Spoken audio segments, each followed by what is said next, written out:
বর্ষায় হু হু করে বাড়ছে পদ্মার পানি, সাথে জেলের জালে পাল্লা দিয়ে ধরা পড়ছে প্রচুর পরিমাণ দেশীয় প্রজাতির মাছ।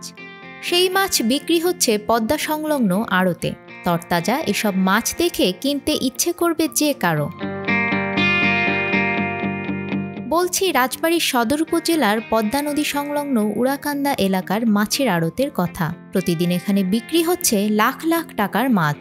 সুস্বাদু এ মাছ কিনতে দূর দূরান্ত থেকে ছুটে আসছে মানুষ। উন্মুক্ত নিলামে অংশ নিতে পারছেন যে কেউ।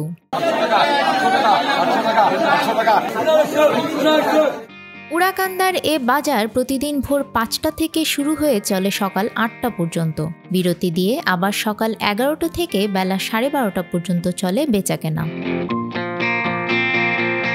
কোনো প্রকার বরফ বা ফরমালিন মুক্ত পদ্মার সুস্বাদু ইলিশ, পাঙাশ, আইড়, চিংড়ি, বাইন, ট্যাংরা, পাবদা, বেলেসহ সব ধরনের মাছ পাওয়া যায় এখানে।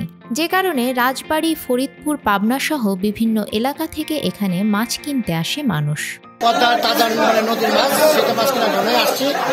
এখানকার মাছগুলো কম্পারেটিভলি একটা ফ্রেশ মনে হচ্ছে এবং সব বরফ ছাড়া। বিভিন্ন রকমের মাছ পাওয়া যায়, সব পাওয়া যায়, বরফ ছাড়া মাছ পাওয়া যায় এবং তাজা মাছ, সেজন্য খানগানা থেকে আসছে। শুধু উড়াকান্দা নয়, দেশীয় মাছের হাট বসেছে হাবাসপুর, রতনদিয়া, ধাওয়াপাড়া ঘাট, সোনারকান্দর ঘাট, দৌলতদিয়া ঘাট সহ বেশ কয়েকটি এলাকায়। বেশি মাছ পাওয়ায় জেলেরা যেমন খুশি, আবার ক্রেতারাও সুলভ মূল্যে কিনতে পেরে খুশি।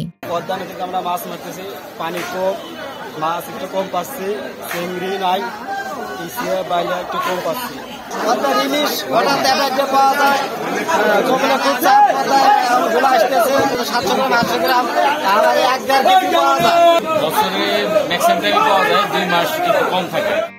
সরকারি বিধি মেনে চলায় এবং জেলেরা প্রণোদনা পাওয়ায় মাছের উৎপাদন বহুগুণ বেড়েছে বলে মনে করছেন মৎস্য কর্মকর্তারা।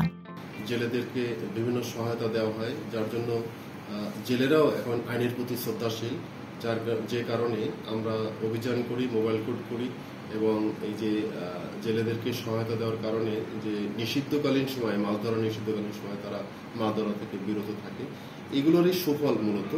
এছাড়াও ইলিশ রক্ষা অভিযান সফল হওয়ায় পদ্মায় বেড়েছে দেশীয় মাছের আনাগোনা, যার সুফল ভোগ করছে স্থানীয় জেলেসহ ভোক্তারা।